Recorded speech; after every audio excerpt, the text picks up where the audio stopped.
Good morning, dear students. Welcome to this online lecture. I am Mr. Rahul Pawar. In today's lecture, we are going to see the last two examples on the topic income from other sources. In the previous few lectures, we have seen the theoretical part of this particular topic, and also we have seen four examples on how to compute the income from salary. पाठीमागच्या काही लेक्चर्समध्ये आपण income from other sources या टॉपिकचा theoretical part पाहिलेला आहे. त्याचबरोबर आपण या टॉपिकचे एकूण 4 एक्झाम्पल्स पाहिलेले आहेत की ज्यामध्ये इन्कम फ्रॉम अदर सोर्सेसचं कॅल्क्युलेशन कसं केलं जातं हे आपण यामध्ये पाहिलेलं आहे. Now in this particular lecture what we are going to study. Here we are going to study the last two examples, that is example number 5 and example number 6 on this particular topic. आजच्या या लेक्चरमध्ये आपण या टॉपिकचे शेवटचे 2 examples पाहणार आहोत, example number 5 आणि example number 6. आणि यामध्ये आपण अदर सोर्सेसचं इन्कम कशा पद्धतीने कॅल्क्युलेट केलं जातं हे आपण या एक्झाम्पलमध्ये पाहणार आहोत. Okay, in the theoretical part we have seen that there are 5 heads of income. आपण जो थेरॉटिकल पार्ट या टॉपिकचा पाहिलेला आहे त्यामध्ये आपण पाहिलं की as per the income tax act the income received by any individual is classified into 5 categories. That is we can say that there are 5 heads of income. Out of these 5 heads the first head of income is income from salary.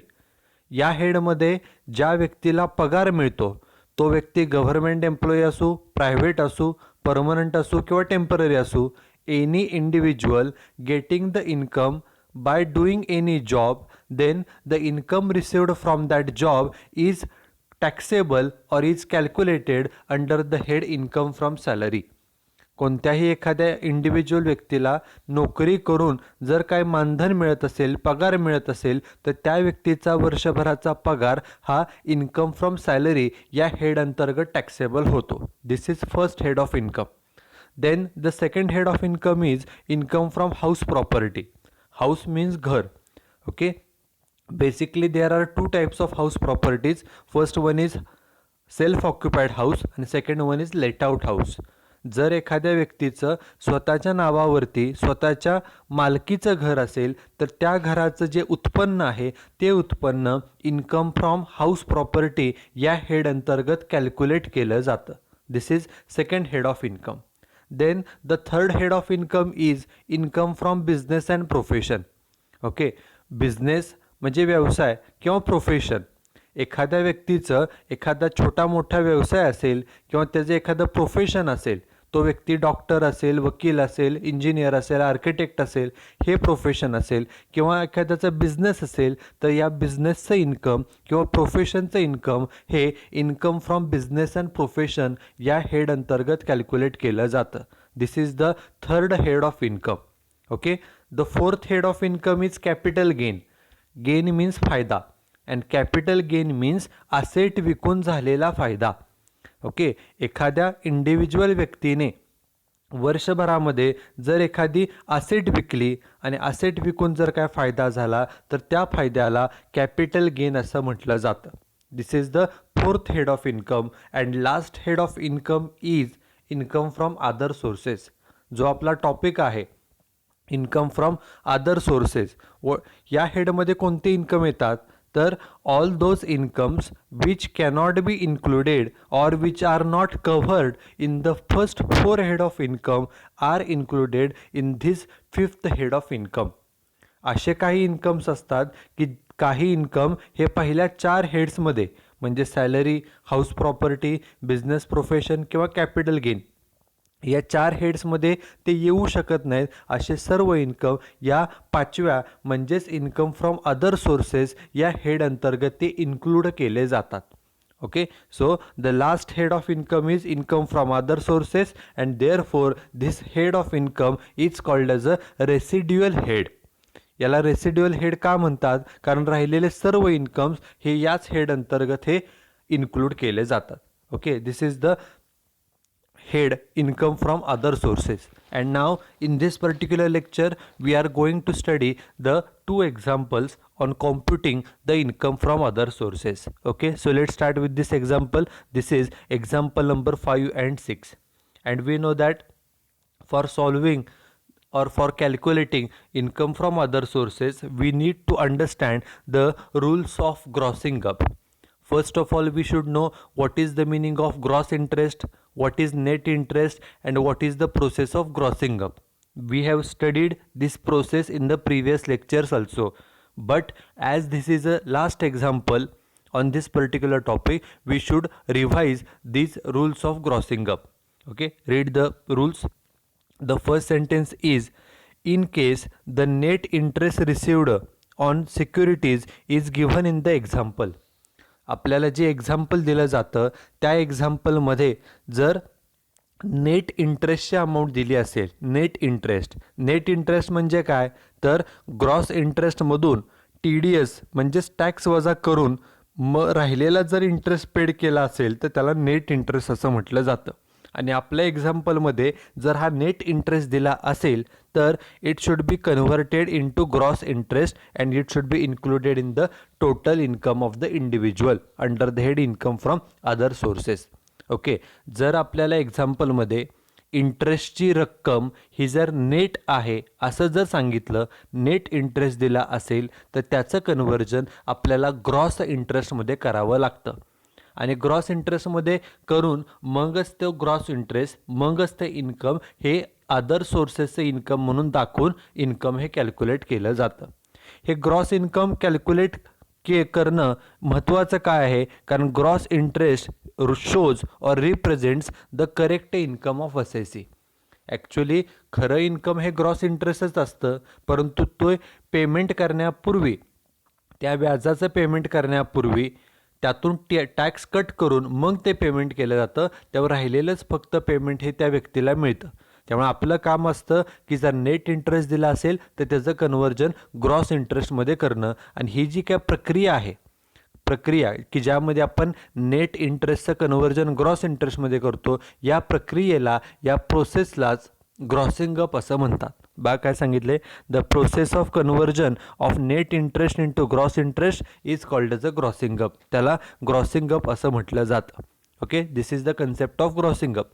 Then the second concept which we have already studied in the previous lecture is debentures of a companies. Okay, we know that we can purchase shares of company, we can purchase bonds of company, we can make deposits, or we can invest our money in the deposits of company. Likewise, the another alternative is we can purchase the debentures of companies also. आपण एखाद्या कंपनीचे shares खरेदी करू शकतो, bonds खरेदी करू शकतो, तसंच त्या कंपनीच्या डिपॉझिट्समध्ये काय पैसे ठेवू शकतो, तसंच एखाद्या कंपनीचे आपण डिबेंचर्स म्हणजे कर्ज रोखेसुद्धा खरेदी करू शकतो. And when we invest our money in the debentures of the company, then we get the interest in return. जसं आपण शेअर्समध्ये गुंतवणूक केले की आपल्याला डिव्हिडंड मिळतो, तसंच डिबेंचरमध्ये गुंतवणूक केल्यानंतर आपल्याला त्याच्यावरती व्याज मिळतं. परंतु जे व्याज असतं ते व्याज आपल्याला पूर्ण दिलं जात नाही, तर व्याज देण्यापूर्वी त्यातून TDS म्हणजेच टॅक्स डिडक्टेड ॲट सोर्स तो वजा केला जातो, कट केला जातो आणि उरलेलंच फक्त व्याज हे आपल्याला दिलं जातं. आता त्याचा नियम काय बघा. In this case, the rate of deduction of tax is 10.4% of the interest. जेवढं काय आपल्या नावाचं व्याज असेल त्याच्या 10.4% एवढा टॅक्स कट केला जातो. मग 10.4% टॅक्स कट केला, उरलेली रक्कम किती, 89.6%, तेवढीच फक्त त्या इन्व्हेस्टरला, डिबेंचर होल्डरला दिली जाते. Out of the total interest the tax at the rate 10.4% it is deducted. तुमचं व्याज 5,000 असो, 10,000 असो, 20,000 असो, त्यापैकी 10.4% टॅक्स हा कट केला जातो. ओके, टॅक्स कट केला जातो आणि उरलेली जी रक्कम आहे 89.6% तेवढीच त्या डिबेंचर होल्डरला पेड केली जाते. ओके, त्याचं एक्झाम्पल आपण पुढे दिलेलं आहे. आता जे काही रक्कम पेड केली जाते टॅक्स कट करून, टॅक्स कट केल्यानंतर जी रक्कम पेड केली जाते त्याला नेट इंटरेस्ट असं म्हटलं जातं. टॅक्स कट केल्यानंतर जी शिल्लक रक्कम राहिली आहे ती डिबेंचर होल्डरला दिली जाते, त्याला नेट इंटरेस्ट असं म्हणतात. मग या नेट इंटरेस्टवरून ग्रॉस इंटरेस्ट कसा शोधायचा? कारण की gross interest is the actual income of that particular investor. जे नेट इंटरेस्ट मिळतो तो टॅक्स कट करून मग राहिलेला असतो. ओके, परंतु खरं इन्कम हे ग्रॉस इंटरेस्ट असतं. आणि ग्रॉस इंटरेस्ट कसा कॅल्क्युलेट करायचा? तर जो नेट इंटरेस्ट दिलेला आहे एक्झाम्पलमध्ये त्याला फक्त गुणिले 100 आणि डिवायडेड बाय 89.6 केलं की आपल्याला ग्रॉस इंटरेस्टचं अमाऊंट मिळते. And this formula is used for calculating the gross interest amount on the debentures of the companies.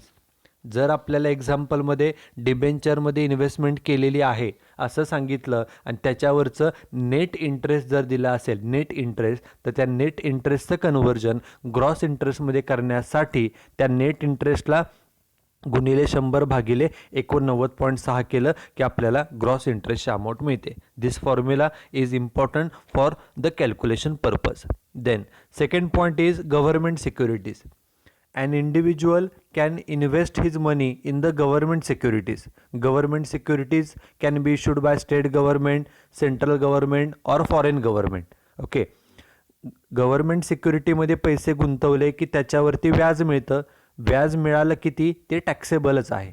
फक्त त्या व्याजातून कोणताही टॅक्स वजा केला जात नाही. टॅक्सच कट केला जात नाही, त्यामुळे त्याचं ग्रॉसिंग अप करण्याची आवश्यकता नाही. ग्रॉसिंग अप जी आपण मागाशी प्रोसेस पाहिली, ग्रॉसिंग अप करणे म्हणजे नेट इंटरेस्टचं कन्व्हर्जन ग्रॉस इंटरेस्टमध्ये करणे. हे कशासाठी करावं लागतं किंवा कशाचं केलं जातं? तर ज्या ठिकाणी पेमेंट करण्यापूर्वी व्याजाचं पेमेंट किंवा प्राईजचं पेमेंट करण्यापूर्वी त्यातून टॅक्स वजा केला जातो, अशाचंच फक्त ग्रॉसिंग अप केलं जातं. But in case of government securities there is no any tax deducted from the interest.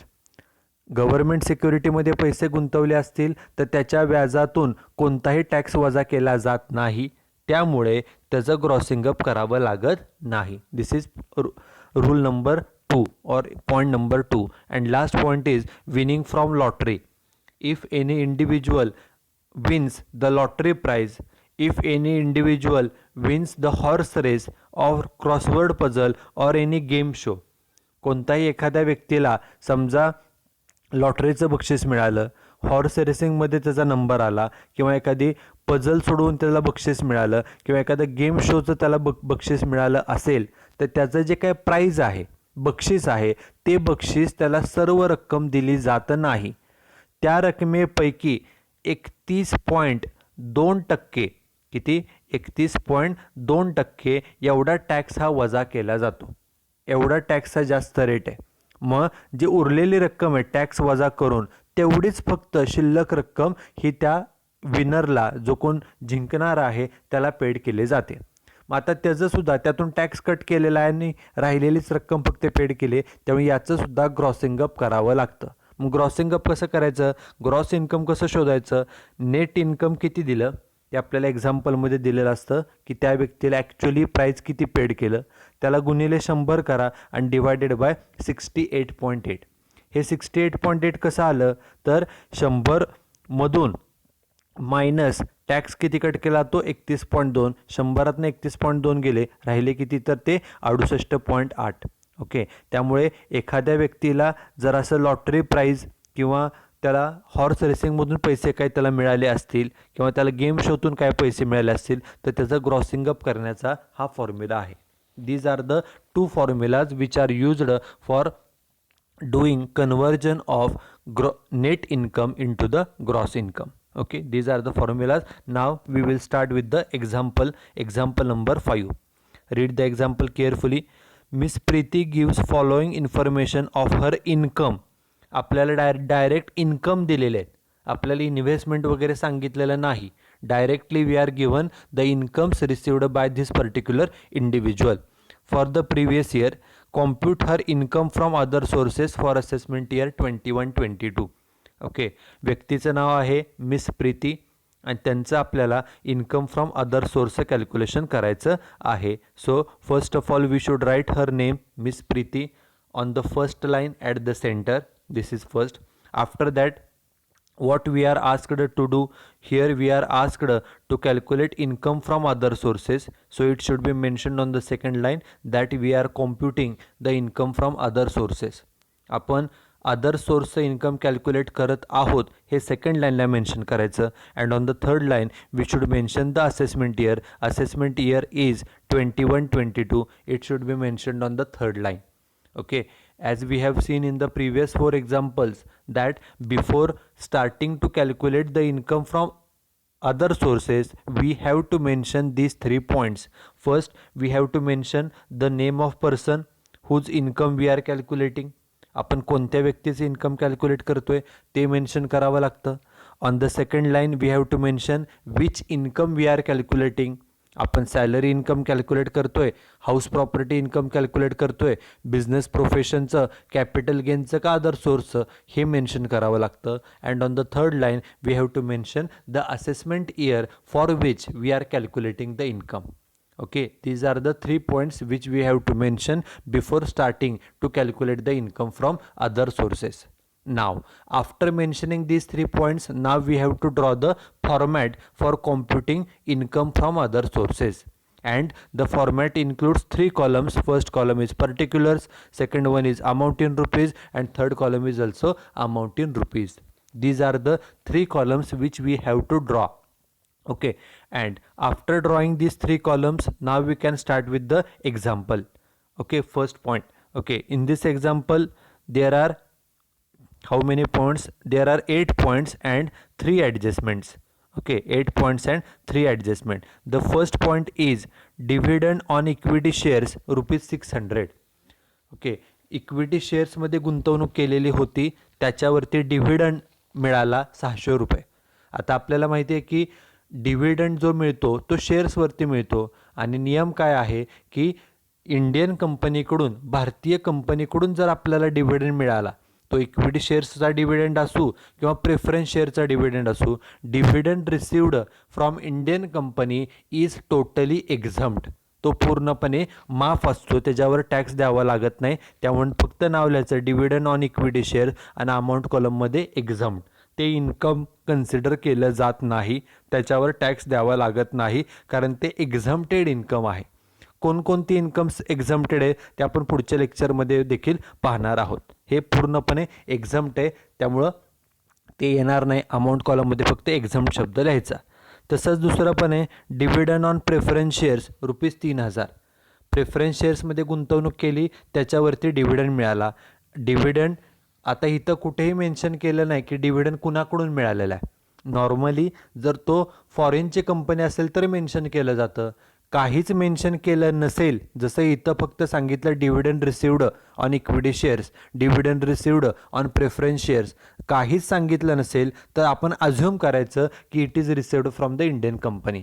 And as per the rules of income tax act, the dividend received from Indian company is totally exempt. ते पूर्णपणे माफ असतं, त्यामुळे amount कॉलममध्ये एक्झम्प्ट असा शब्द लिहायचा.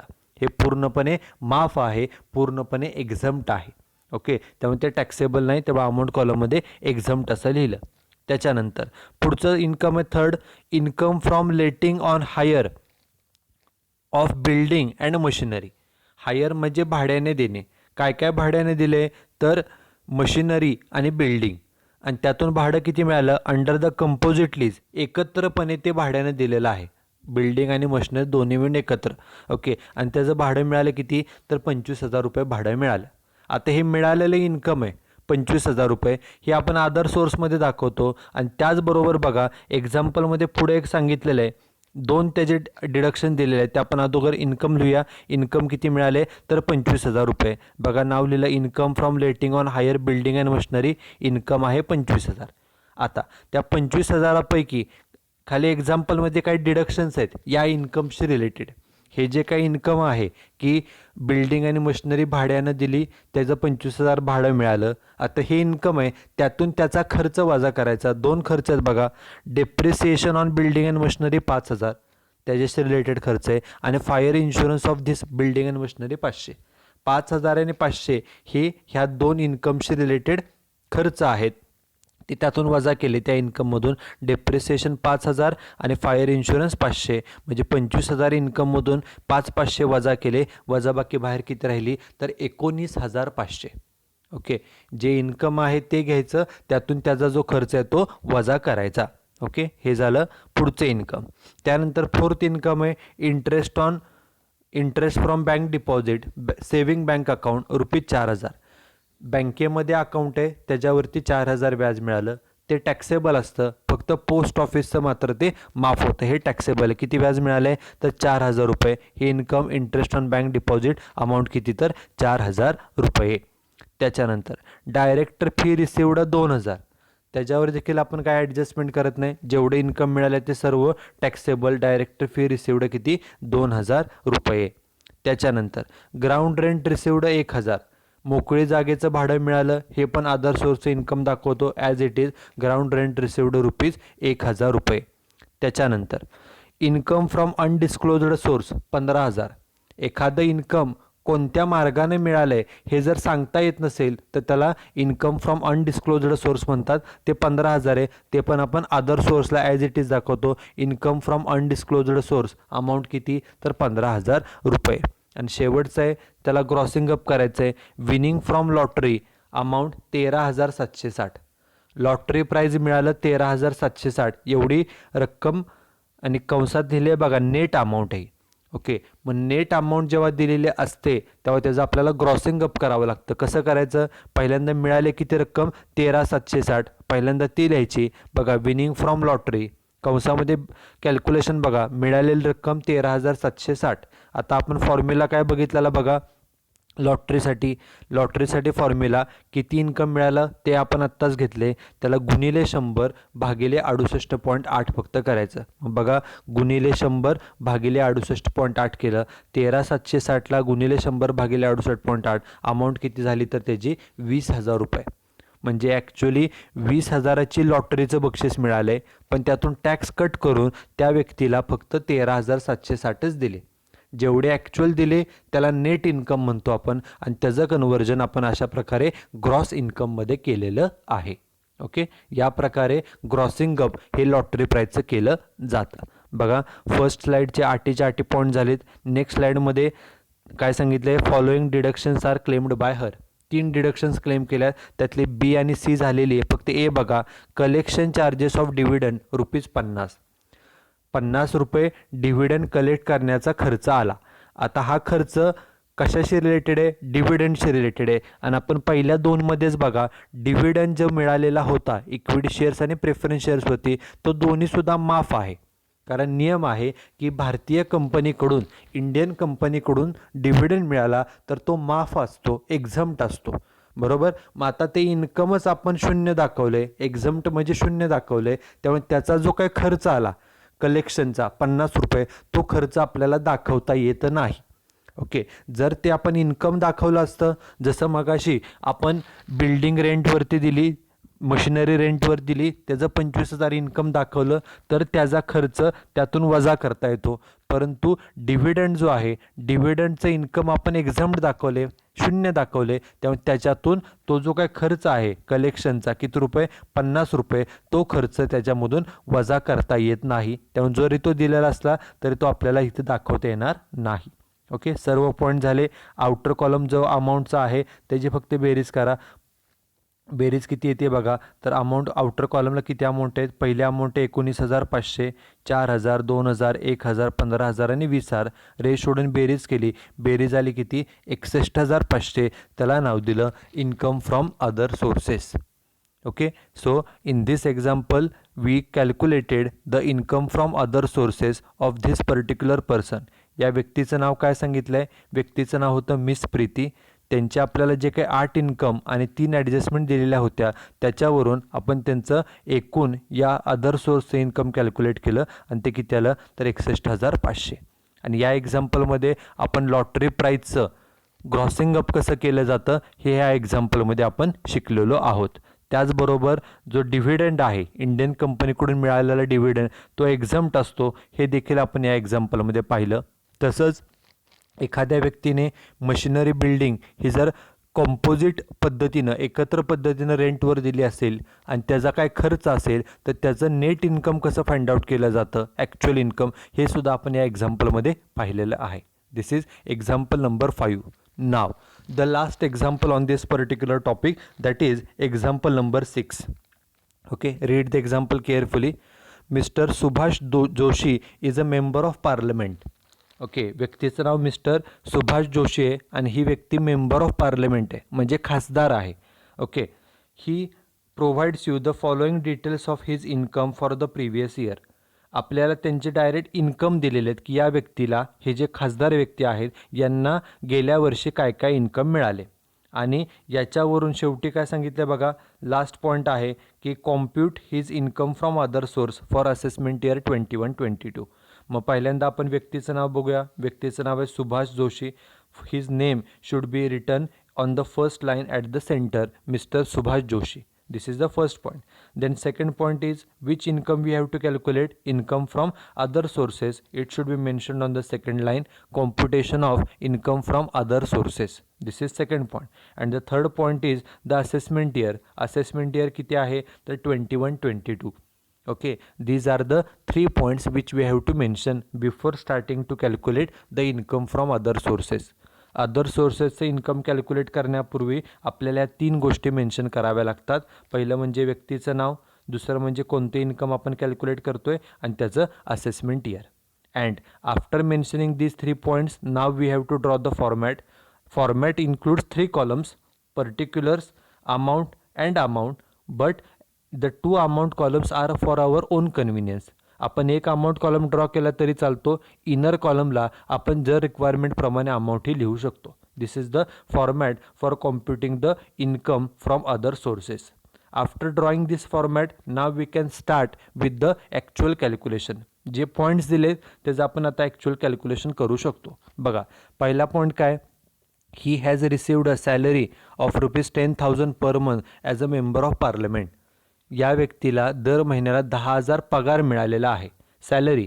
आता आपल्याला असं वाटू शकतं की सॅलरी मिळाली म्हणजे ती इन्कम फ्रॉम सॅलरीमध्ये ट्रीट केली जात असेल, परंतु जे आमदार असतात किंवा खासदार असतात, ओके, यांचं सॅलरी इन्कम, यांना जी सॅलरी मिळते ती जेवढ्या कालावधीसाठी आमदार खासदार आहेत तेवढ्याचसाठी मिळते. ते काय कायमस्वरूपी त्यांना रिटायरमेंटपर्यंत मिळत नाही. त्यामुळे जरी ती सॅलरी असली तरीसुद्धा ती अदर सोर्समध्येच दाखवली जाते. महिन्याचा पगार 10,000 आहे म्हणजे वर्षाचा काढण्यासाठी गुणिले 12 महिने. बघा, पहिला point, salary as a member of parliament, कंसामध्ये 10,000 गुणिले 12, इन्कम किती, 1,20,000 रुपये. हे झालं पहिलं इन्कम. त्याच्यानंतर सेकंड बघा काय, सेकंड आहे B, he received 60,000 as income from agriculture. शेतीतून उत्पन्न मिळालं. 60,000 रुपये इन्कम कुठून मिळाले, ॲग्रिकल्चर इन USA. USA म्हणजे दुसऱ्या देशामध्ये, अमेरिकेमध्ये, ओके, फॉरेन कंट्रीमध्ये शेती केली, 60,000 मिळाले. And 40,000 as income from agricultural form in Bangalore. Bangalore हे आपल्या देशामध्ये. मग आता इथं ॲग्रिकल्चर इन्कमचा नियम काय असतो, भारतामध्ये ॲग्रिकल्चरल इन्कम हे पूर्णपणे माफ आहे, त्याच्यावर टॅक्स द्यावा लागत नाही.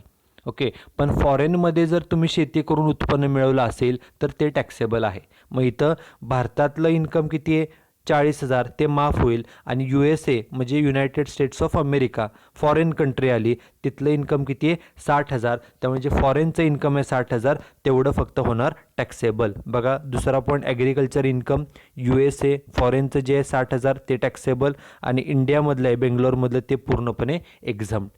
Agricultural income in India is exempt. भारतात शेती करून उत्पन्न मिळवलं तर ते माफ असतं. फॉरेन कंट्रीमध्ये उत्पन्न असेल शेतीचं, शेती करून उत्पन्न मिळालं तर ते taxable. This is point number 2. त्याच्यानंतर थर्ड पॉईंट काय बघा, लॉटरी प्राईज मिळालं. किती मिळालं, 20,640, आणि कंसामध्ये नेट. नेट रक्कम दिली की त्याचं आपल्याला ग्रॉसिंग अप करावं लागतं. आणि पुढे सांगितलं आहे, for earning this price he spent about ₹3,000. त्यासाठी त्यांना 3,000 खर्च आला. आता लॉटरी प्राईजसाठी स्पेशल नियम लक्षात ठेवा की लॉटरी प्राईज टॅक्स वजा करूनच दिली जाते. त्यामुळे आपल्याला ग्रॉसिंग अप तर करावं लागतं, जसं आपण पाठीमागच्या एक्झाम्पलमध्ये केले. ग्रॉसिंग अप तर करायचंच, परंतु लॉटरी मिळवण्यासाठी कित्येक लोक 5-10 वर्ष लॉटरीची तिकीटं खरेदी करत असतात. आयुष्यात एकदा दोनदा त्यांना लॉटरी फक्त मिळते, बरोबर. मग त्यांनी लॉटरी किती रुपयाच्या खरेदी केल्यात, किती त्यांनी पैसे स्पेंड केले, हा जो खर्च आहे हा कधीच या इन्कममधून वजा केला जात नाही.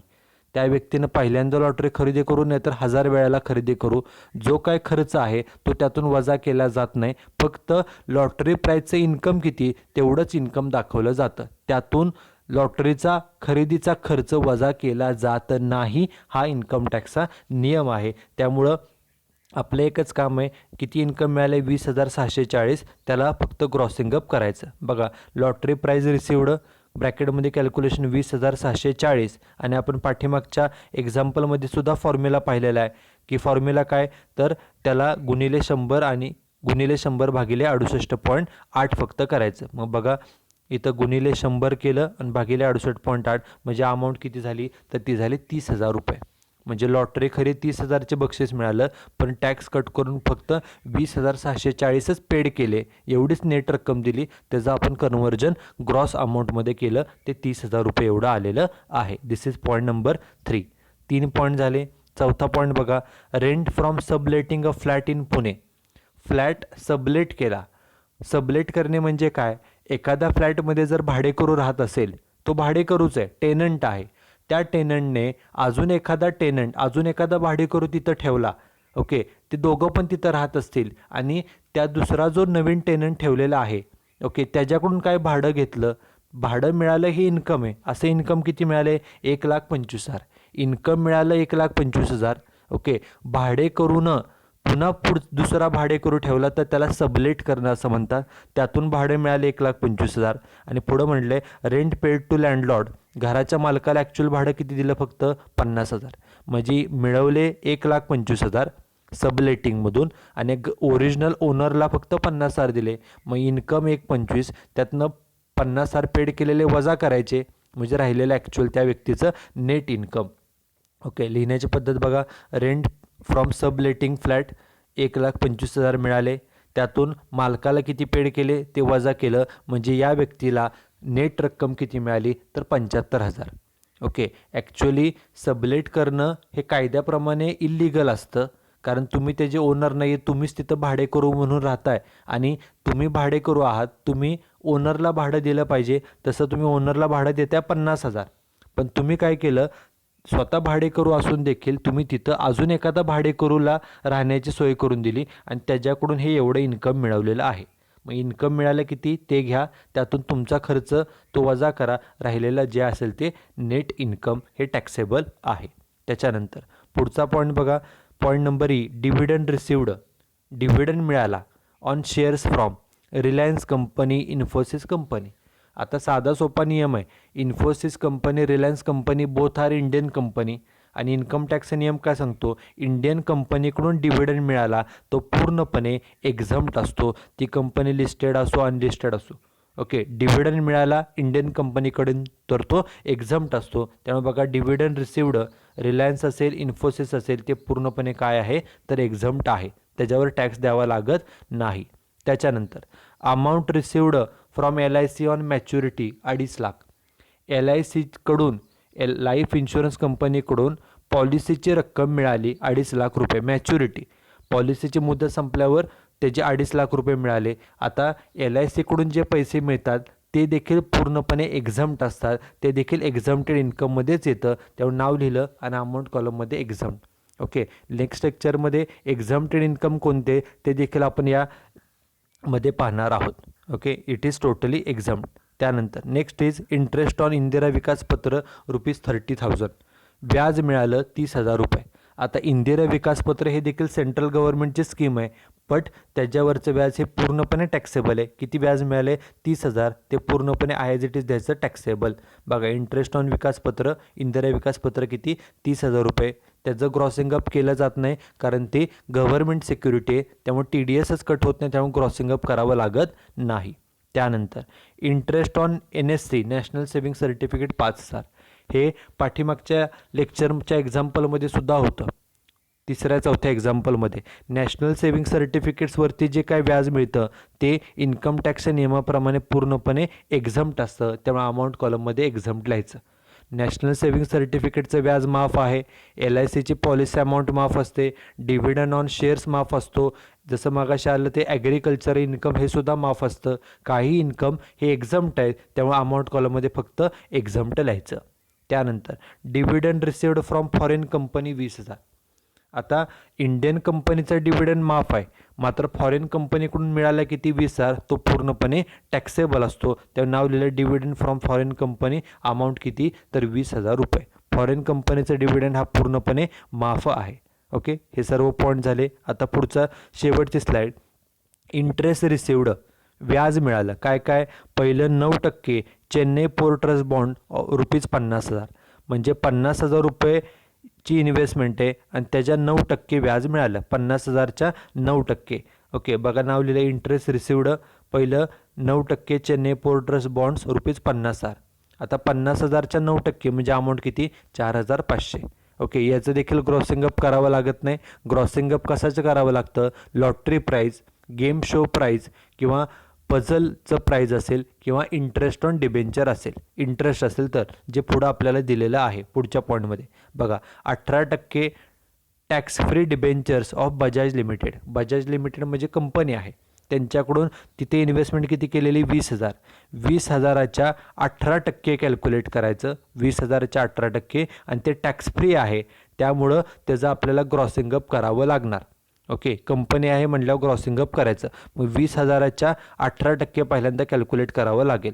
बघा इथं लिहिले 18% tax free debentures of Bajaj company 20,000. मग 20,000च्या कॅल्क्युलेटरवर करा, 20,000च्या 18% म्हणजे किती येतं तर ते येतं 3,600. बरोबर, 3,600 हे व्याज झालं. हे ॲक्च्युली ग्रॉस इंटरेस्ट आपल्याला वाटतं, ते ग्रॉस इंटरेस्ट आहे, पण ते टॅक्स फ्री असल्यामुळं त्याचं ॲक्च्युअल इन्कम कॅल्क्युलेट करण्यासाठी आपल्याला त्याचं ग्रॉसिंग अप करावं लागेल. आणि व्याजाचं ग्रॉसिंग अप कसं केलं जातं तर आपण त्याचा फॉर्म्युला पाहिलेला आहे. फॉर्म्युला असतो त्या अमाऊंट जे आहे त्याला गुणिले 100 भागिले 89.6 करायचं, गुणिले 100 भागिले 89.6. बघा मिळालेल्या रकमेला गुणिले 100 भागिले 89.6 केलं म्हणजे ॲक्च्युअल इन्कम किती आलं तर 4,018 रुपये. आता पुन्हा एकदा बघा, 20,000 रुपये इन्व्हेस्टमेंट होती, 18% व्याज होतं, म्हणजे व्याज 3,600च आहे, पण तरीसुद्धा बाहेर 4,018 का आलं, कारण की हे इन्व्हेस्टमेंट टॅक्स फ्री आहे, त्यामुळे या व्यक्तीला टॅक्स वाचणार आहे, म्हणून त्याचा टॅक्स ॲड करून त्याचं ॲक्च्युअल इन्कम हे फाइंड आउट केलं जातं, ते 4,018 एवढं आलेलं आहे. त्याच्यानंतर पुढचं इन्कम बघा, इन्कम फ्रॉम अनडिस्क्लोज्ड सोर्स, तो किती आहे 20,000. एखादं इन्कम कुठल्या मार्गाने मिळाले हे जर सांगता येत नसेल तर त्याला अनडिस्क्लोज्ड सोर्सचं इन्कम म्हणलं जातं, आणि ते देखील अदर सोर्स अंतर्गत ते टॅक्सेबल आहे. ओके, सर्व इन्कम झाले का बघा. ओके, सर्व इन्कम झाले. आता पुढे सांगितले ही स्पेंड द फॉलोइंग, काय काय खर्च केला त्याची डिडक्शन दिली जाते. तेव्हा आउटर कॉलमच्या ज्या काय अमाऊंट्स आहेत त्याची फक्त बेरीज करायची, रेश ओढली, बेरीज केली, बेरीज झाली किती 3,63,518. त्याला नाव द्यायचं ग्रॉस इन्कम. आपण त्याला काही वेळेला ग्रॉस इंटरेस्ट म्हणतो, पण इथं इन्कम्स पण आहेत, ॲग्री इन्कम आहे, बाकीचे इन्कम आहे, त्यामुळे त्याला ग्रॉस इन्कम असं म्हटलं जातं. Gross income is the appropriate word. याला ग्रॉस इन्कम म्हणायचं, आणि त्यातून खाली लेस डिडक्शन्स अलावेबल किंवा अलावेबल डिडक्शन. आता डिडक्शन्स कोणत्या घ्यायच्या, जे इन्कम आपण वरती इथं दाखवलेले आहेत टॅक्सेबल इन्कम, त्याच्याशी रिलेटेड खर्च असेल तर तो वजा केला जातो. बघा 500 रुपये कलेक्शन चार्जेस, डिव्हिडंड गोळा करण्यासाठी, बाकीच्या इन्कम गोळा करण्याचा खर्च आहे 500, त्यामुळे त्याची डिडक्शन मिळेल. बघा कलेक्शन चार्जेस किती 500 रुपये, पहिले इनर कॉलमला लिहिले. त्याच्यानंतर पुढचं काय आहे 3,000 interest on loan for purchasing the investment. एखादी इन्व्हेस्टमेंट खरेदी करण्यासाठी कर्ज काढलेलं त्याच्यावरचं व्याज, म्हणजे हे इन्व्हेस्टमेंटचे रिलेटेड आहे, त्यावेळी याचीसुद्धा आपल्याला डिडक्शन मिळेल 3,000ची. बघा तिथे लिहिले पुढे इंटरेस्ट ऑन लोन किती 3,000 रुपये. आणि शेवटचं काय तर शेवटचं आहे 5,000 रिपेअरचा खर्चाला ऑन बिल्डिंग सबलेट. बिल्डिंग आणि मशिनरी जे रेंटवर दिलेले आहे त्याचा आपण इन्कम दाखवले, त्याचा दुरुस्तीचा खर्च किती 5,000 रुपये. मग आता हे सुद्धा त्या इन्कमशीच रिलेटेड आहे. एखादं इन्कम आपण मिळवले ते इथे टॅक्सेबल दाखवतो ना, मग त्याच्याशी रिलेटेड खर्च इथं दाखवायचा, तो दाखवला किती 5,000 रुपये. बघा सर्व पॉईंट झालेले आहेत. आणि शेवटी म्हणले compute income from other source. सर्व पॉईंट झाले. म्हणजे डिडक्शन्स आहेत त्या इनर कॉलमला लिहून रे सोडून बेरीज बाहेर घेतली. तिन्हींची बेरीज झाली 8,500. आपलं ग्रॉस इन्कम होतं 3,63,518, त्यातून 8,500 गेले, रे सोडून वजाबाकी खाली किती तर 3,55,018. त्याला नाव दिलं income from other sources.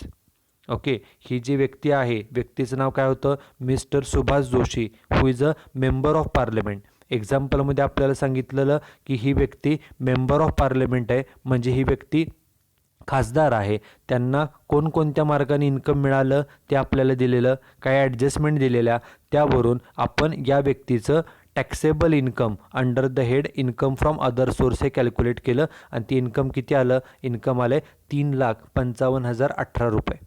Okay, in this example we studied the grossing up rules for interest income as well as for the lottery prize income. Lottery प्राईजचं क्रॉसिंग अप कसं करायचं, इंटरेस्टचं क्रॉसिंग अप कसं करायचं हे पाहिलं. डिव्हिडंड इंडियन कंपनीकडून मिळाला तर तो एक्झम्प्ट असतो, फॉरेन कंपनीकडून मिळाला तर तो टॅक्सेबल असतो. ॲग्रिकल्चरल इन्कम भारतात मिळवलं असेल तर ते एक्झम्प्ट, फॉरेनमध्ये मिळवलं असेल तर ते टॅक्सेबल. हे वेगवेगळे नियम आपण या एक्झाम्पलमध्ये पाहिलेले आहेत. Okay, this is example number 6 on this particular topic. You should write down these two examples 5 and 6 in your notebook. Okay, in the next lecture we will see some of the rules, some of the exempted incomes, in some of the exempted income that is on which an individual is not required to pay any tax. Okay, so that's it with this particular lecture. Here I will stop. Thank you very much.